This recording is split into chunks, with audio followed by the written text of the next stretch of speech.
Thanks for tuning in and everything. As you can see, we're in a different location. Yes, we're changing things up on you all the time, aren't we? So anyway, this time, this Collectors Radio show, I guess, talk about a little bit something different. Some of you may know or may not know, or maybe had an idea, but didn't really realize just how deep, I guess, that pool goes with me and all that. So anyway, we're going to share some things with you that is not necessarily firearm related. So anyway, those of you, sorry, that have come here to talk about firearms, probably not going to like this episode. This is not the episode for you. But all my diehard radio fans out there, your radio heads that are absolutely, just huge supporters of what we do here and have been doing, coming up here for 10 years, which is hard to believe that we've been doing it for this long. Can't believe that we've lasted this duration. Many of you out there, when I first started the channel, many of them that I was coming up with are no longer around themselves. As we didn't really, as the channel really didn't, for a channel that's been around for 10 years, really grateful for all the support we've had and have gotten. It's amazing. Certainly is nothing like, we're not, big time or anything like that, but we certainly, I think the quality of the people we've attracted here is amazing. So I do thank you for that. So we're going to go ahead and read your comments right here. No particular order, as always. Sometimes if your comment was not read, it is either because it's after the fact of the taping of the show and all that, or for some reason it just got held, or you're just, we don't give acknowledgement to people that just don't get it, that this is not their cup of tea. That's fine. There's a little X right up there. You just got to click it. And all right, here we go. We're going to rough it on the cell phone today because we have not been setting up the computer lately. All right, Warren. This is from Warren. Warren here, I grew up with Steven Seagal as well. Here's the reason why I got into 1911s, martial arts as well. Love those first 5 films. Watched them religiously. So did I. Wore those tapes out. Have a great weekend. Out for Justice is my favorite of all of them.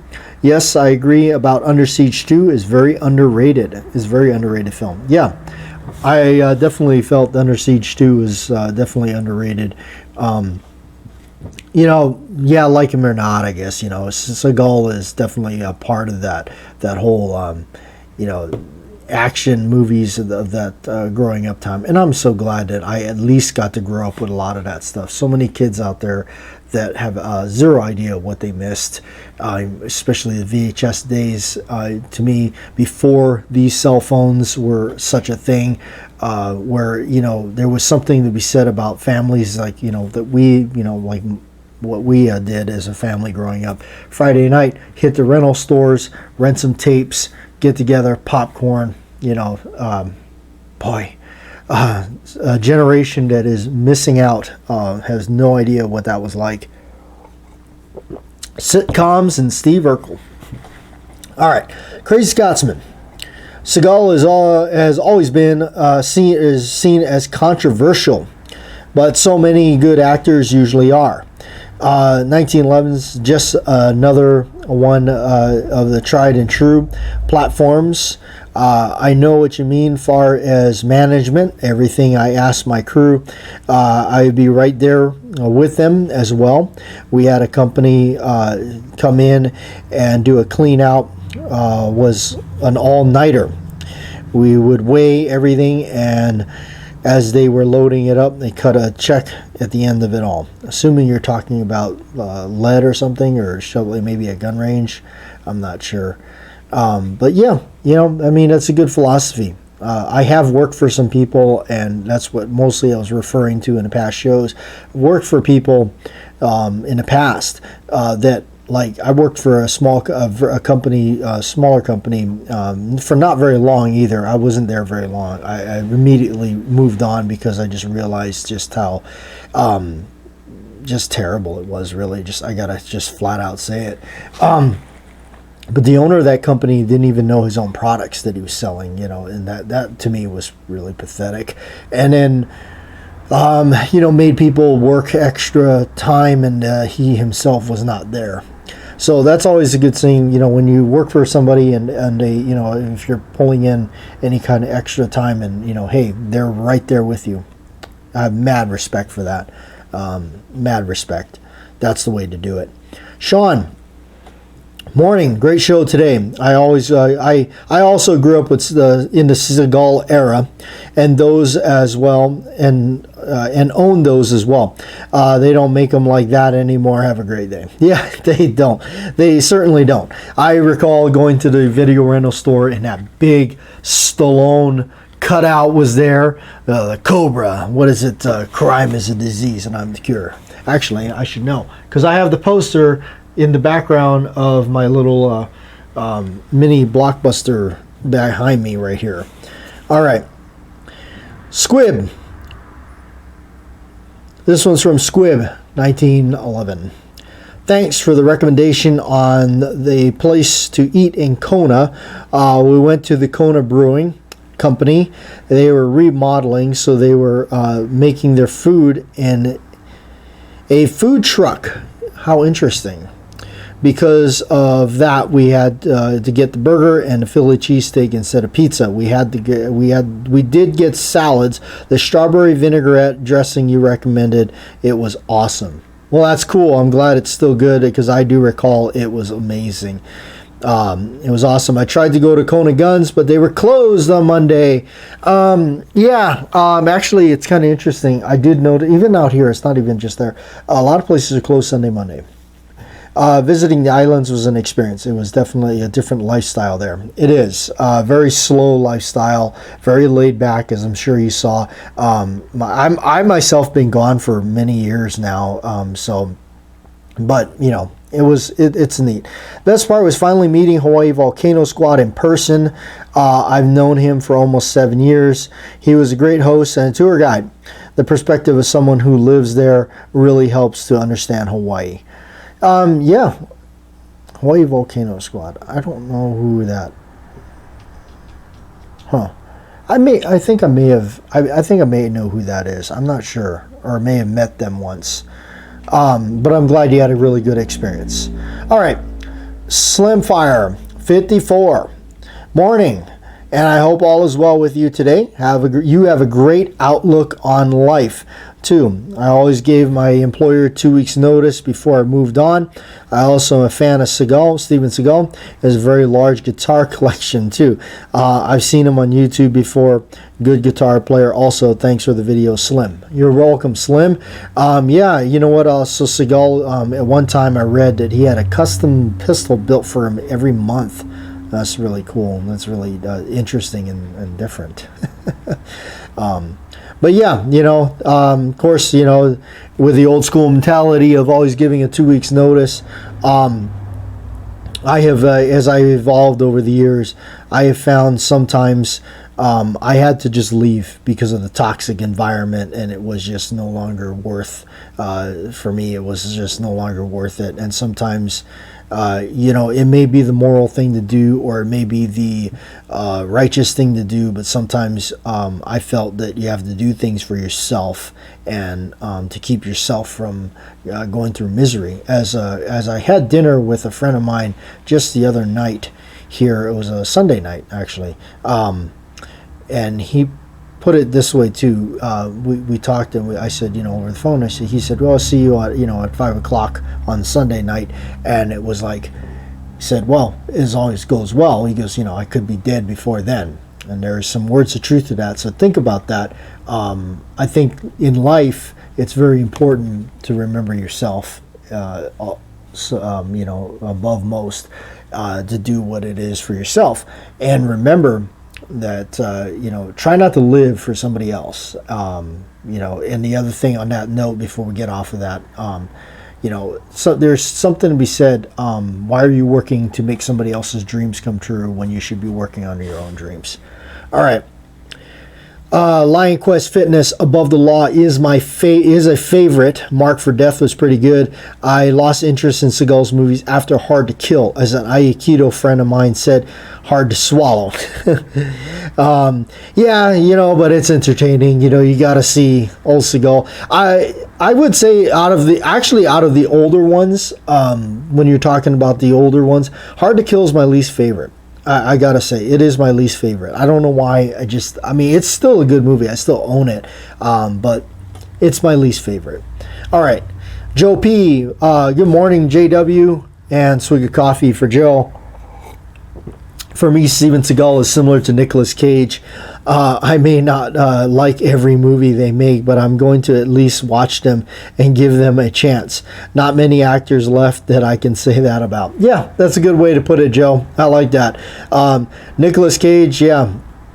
I'm going to tell you straight out, I'm a big Nicolas Cage fan. I think Mandy is one of the most whack job movies I've ever watched in my life.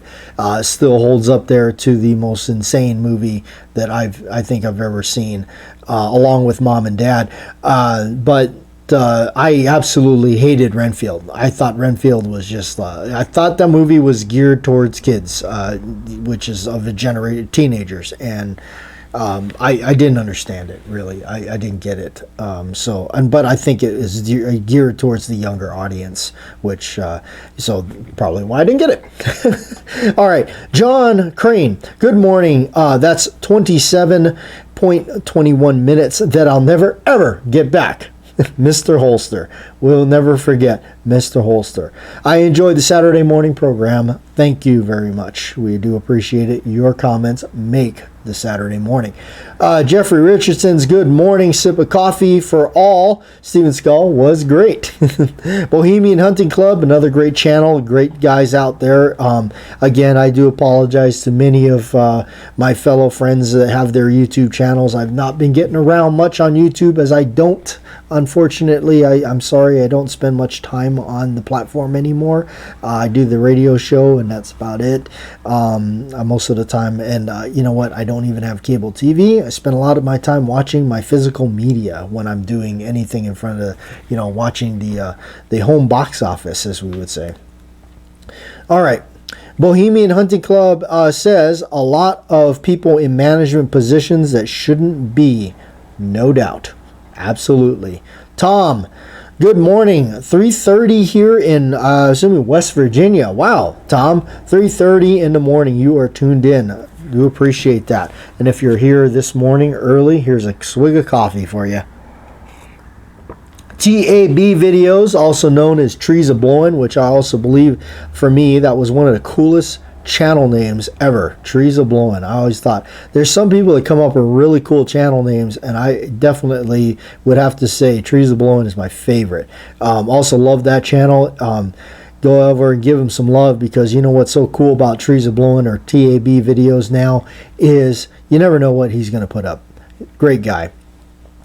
All right, Gray Rider. Batjack JW, associated with John Wayne from the movie Big Jake. The name is actually taken, many of you know, it's taken from a production company that John Wayne had started, I think in the 50s.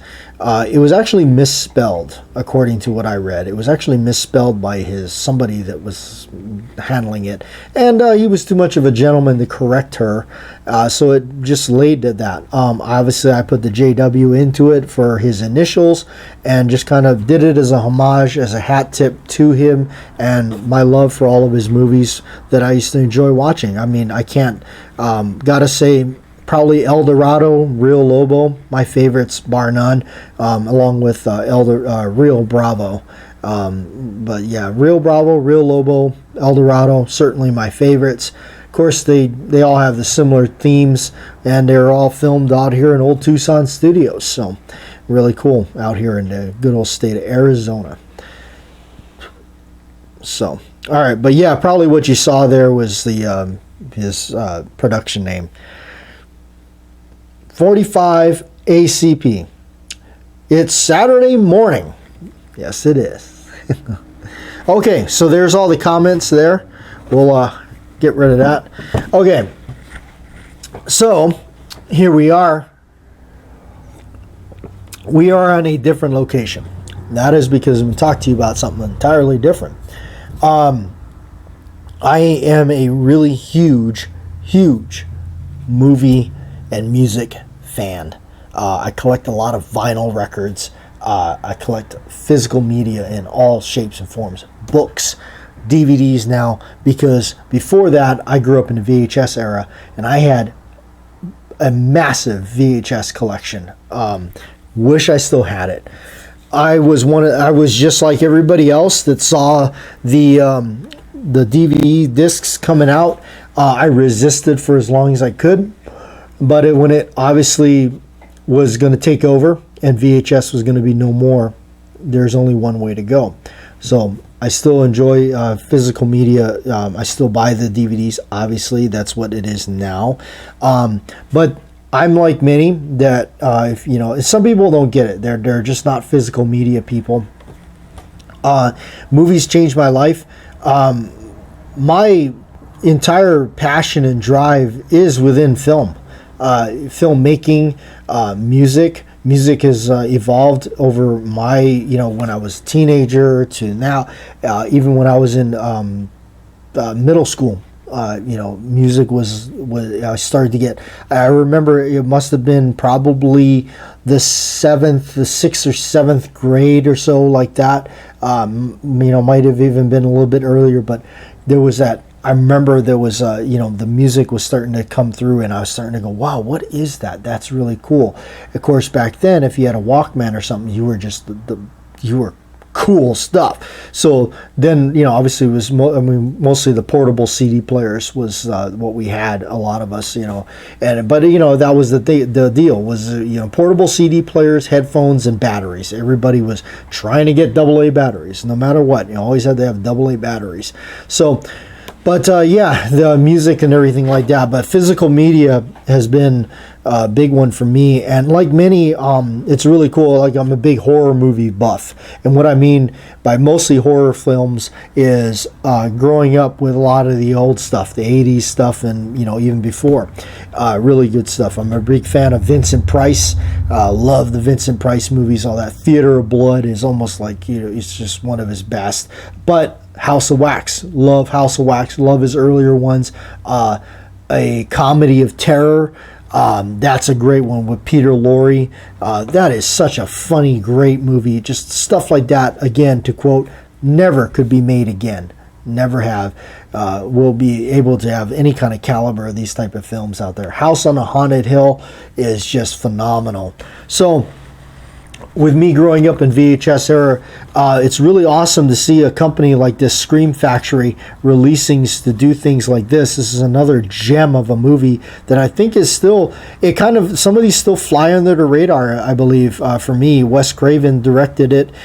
This one's called The People Under the Stairs. It's got Everett McGill, since we were talking about The Under Siege 2. Everett McGill and Wendy Roby play the villains in this. They're also from Twin Peaks. But this is a great whack job of a movie. Originally saw that on Joe Bob Briggs' Monster Vision on TNT back when, and we shoved the blank tape in the VCR and tape it off the show and then run and pause it and pick it back up when all the commercials hit. Best times ever, still the best times. But it's really cool because they went through, and as later on when I owned the actual VHS tape and realized how much the TV cut out of a lot of these films, it's cool. They actually went back and they got the original cover here. That's really cool. They went back and put the original VHS slipcover deal in there where you can reverse it. Speaking of that, here's one, The Mechanic, with Charles Bronson. I'm a big Bronson fan. I love all of his films that he was doing. Some people call them his cheesy Cannon films, but Cannon made the best films. Man, they put the action in action and the blow them up, shoot them up, and the shoot them ups. Cannon films are amazing. This was one directed by Michael Winner. This is awesome because it included the slipcover reversible image of the VHS cover. When I heard this was being re-released on Blu-ray, because I missed the very first releasing, which was a Twilight Times releasing, and it was like $100 during when I was looking at it.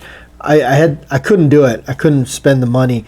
But when Scorpion Releasings did this one, I absolutely jumped on it, pre-ordered mine, and one of my definite favorite Bronson films is The Mechanic. The other one would have to be Murphy's Law. All right, another one that's kind of a hidden gem too, is really difficult to get, as they, I think, re-released it now. Who'll Stop the Rain? This was a difficult movie for me to get, paid a premium for this one. This one actually is a Twilight Time releasing. Nick Nolte and Michael Moriarty, I always pronounce his name wrong, and Tuesday Weld is in this one. Very, very cool Vietnam movie. Very gritty, very just surreal movie. What an awesome film this is. Very, very crazy film. Another one that comes to mind when I think of this one is the other one called Southern Comfort. All right, moving on to the kind of a cult film, The Exterminator, with Robert Ginty, the Exterminator movie. This is very, you could almost say this is controversial for his time. Of course, he's got his 44 Magnum. There's an amazing scene where he starts putting mercury in his 44 Magnum rounds, which led to a sequel, Exterminator 2, where they actually get a dump truck and fortify it and go rummaging through all of the bad people and everything. Has a lot of, what also has this vibe too is Death Wish 3. If you're familiar with the Death Wish films, Death Wish 3 was the more comedy one. That was a straight up it's just totally Friday night, big bowl of popcorn. I mean, come on. You can't, that's the best one, in the series. The first two are really, really dark, but the third one really had fun with everything. The other one here on my list is Pieces. I recently bought this a couple of years ago. This is a Grindhouse releasing. Really cool because it's got a bunch of extra stuff in there and everything. It's a foreign film, I believe. It's a Spanish film, I think, originally. This is uncut. The gore is over the top. It's pretty much exactly, you look at the cover, and it even says, it's exactly what you think it is. It's a madman running around with a chainsaw cutting people up. It's got some pretty good scenes. I love the practical effects. Love it. A lot of the practical effects. Tom Savini really got me into makeup effects and everything. Tom Savini did a lot of his stuff got his name out there. Definitely hit it big with Dawn of the Dead, but then all through the 80s slasher films, he was the man. He was the person that created Jason and all that kind of stuff. Tom Savini is the man when it comes to a lot of that stuff. All right. Here's one that I think is one that definitely flies under the radar, and it's the old original from the 70s, Tales from the Crypt and Vault of Horror. This is cool because Scream Factory released this as a double disc set, or double movie set kind of deal. It's got both of them on there. They got some episodes, some of the little skits or whatever they were doing, the anthology. It's got some that are on there that are absolutely just classic. My favorite of them all is the School of the Blind, where the director goes there, starts changing things up, pushes them around, they don't like it, and then they fire back at them and they say, okay, we've had enough, we're not going to take this anymore. So, all right. The other one here on the list is Poultrygeist. This one here is directed by Lloyd Kaufman. This is part of the Trauma series. This is a screwball movie. It's kind of it's a total splatter comedy, musical horror. The musical aspect of it I could have lived without, but it really is. I've had this for a long time. I remember seeing this when it first came out. I hope my copy is actually still in decent shape, because unfortunately this is back when I actually had my movies next to a window. Keep in mind, word from the wise, or word of the wise, not from the wise, because I'm certainly not. Do not store your movies near sunlight. it will crispy them up and they will not play anymore. This one's no exception. This box is crispy. I hope this copy still works. I might have to get another one. Poltergeist is a complete screwball of a movie. One of the coolest box sets out there is the Phantasm box set.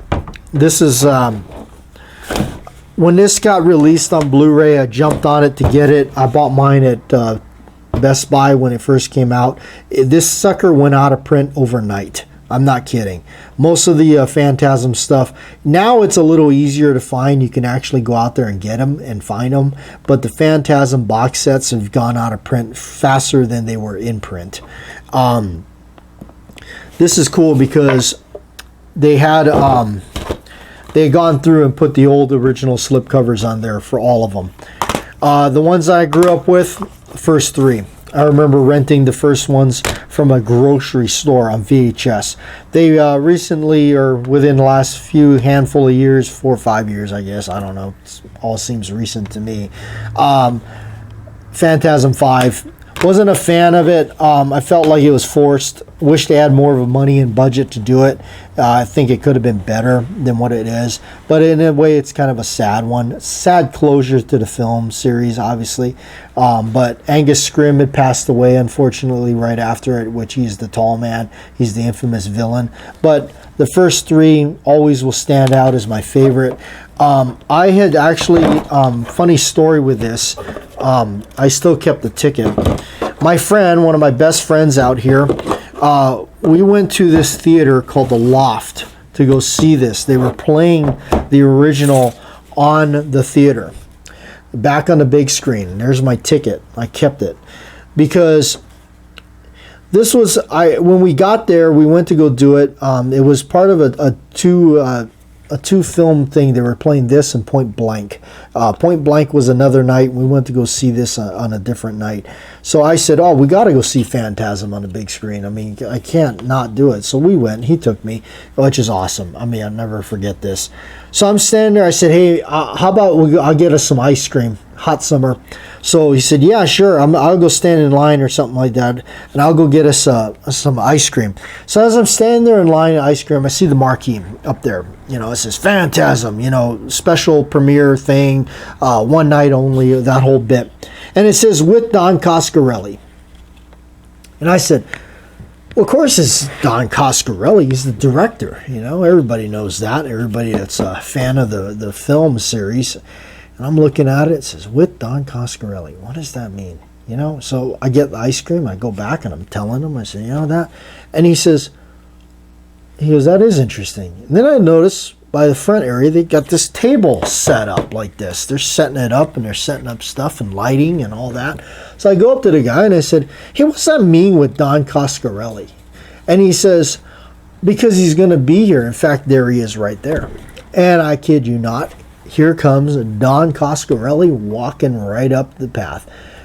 Me, being a huge horror fan and all that and growing up with this, I just got starstruck. That was the first time I was absolutely starstruck. It was like, pinch me, is this really happening? And I do spend a lot of money and time and effort into collecting a lot of memorabilia and horror stuff. And Don Coscarelli, was meeting him and everything was just phenomenal. I actually got to also meet Bruce Campbell before that and got to get a signature with Bruce Campbell and everything. But I got my Don Coscarelli book that he wrote and signed and actually addressed to me. So that's really cool. But this is the kind of stuff that I absolutely have a really big interest in, a huge interest, far more than anything else. A lot of horror memorabilia and stuff like this, and getting to meet what I look at as my heroes, people I look up to, that are still around, like Don Coscarelli.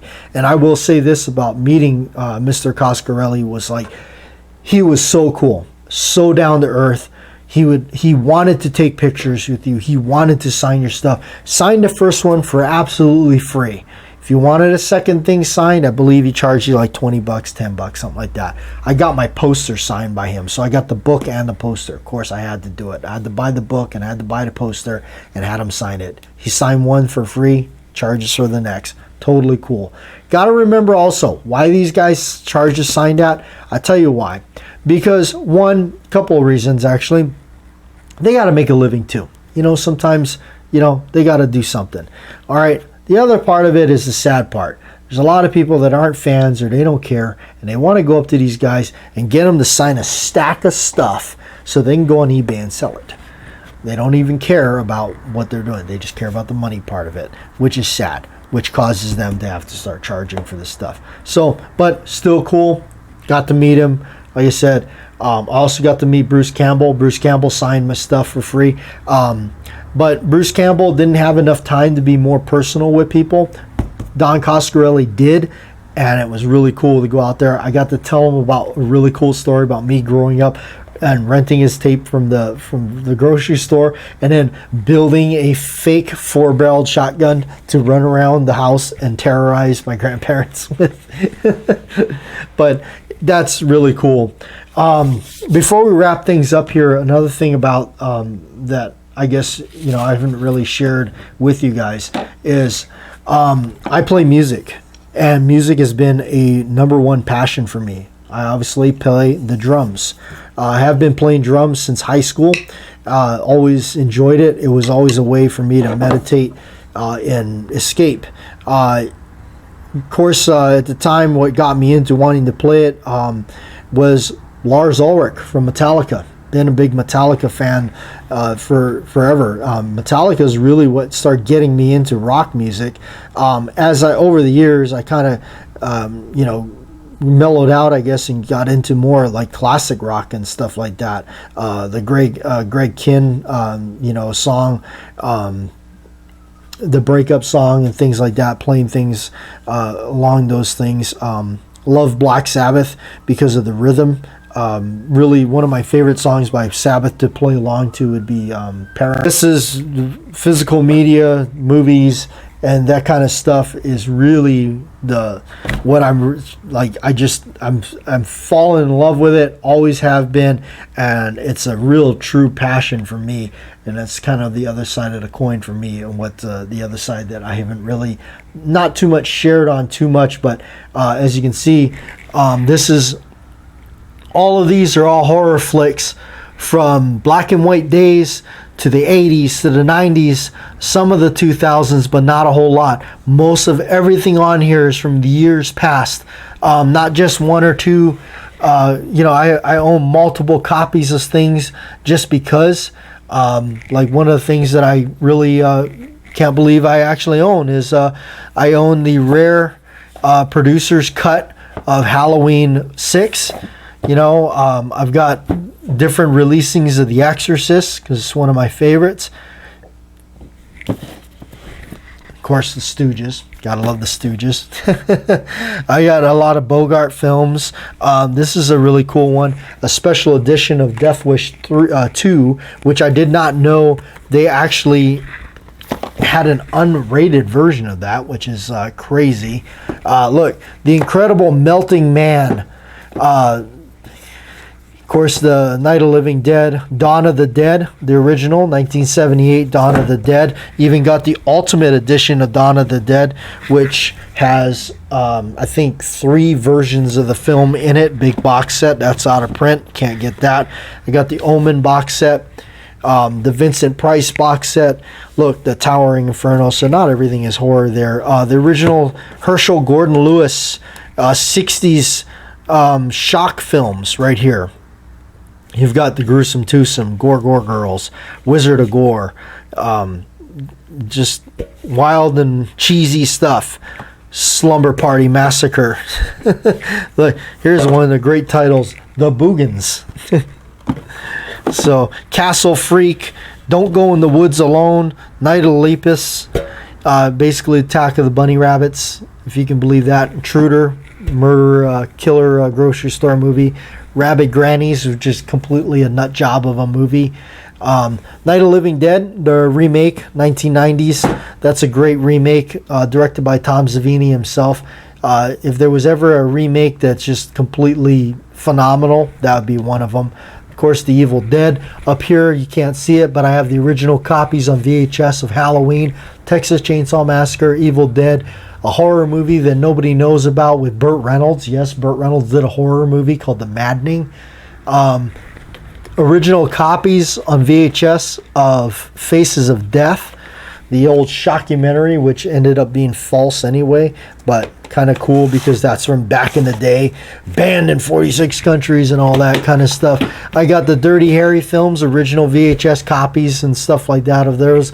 The Burning, great campy splatter film. The Lucio Fulci zombie Italian gore films that were coming out that were at one time almost impossible to find. The 4K releasing of Motel Hell, which is a phenomenal releasing. I love that. That's a great 1980s just cheese campy, great movie. Mortuary, Mausoleum, these two got re-released. It was awesome to see those. Street Trash is one of those really wacky kind of gore, heavily special effects movie. Of course, my favorite, you got the Silent Night, Deadly Night films. Nightmare City, which is an Italian zombie film. Completely, craziness. Texas Chainsaw Massacre 2, which I think is a really neat and different take on the whole series. And then part 3. I have the first 3. After that, I really didn't. I thought the thing lost its polish. I think it just got kind of weird. Of course, we talked about Mandy. Got some really weird and disturbing films. We can't even show you the cover of that. But anyway, just to kind of name the few that's behind me, and of course, this thing is 6 feet tall and 3 or 4 feet wide. So, but anyway, I figured that'd be an interesting and different show for you folks, and hopefully you enjoyed it. And if you're still here, we do appreciate it. And we'll see you next time.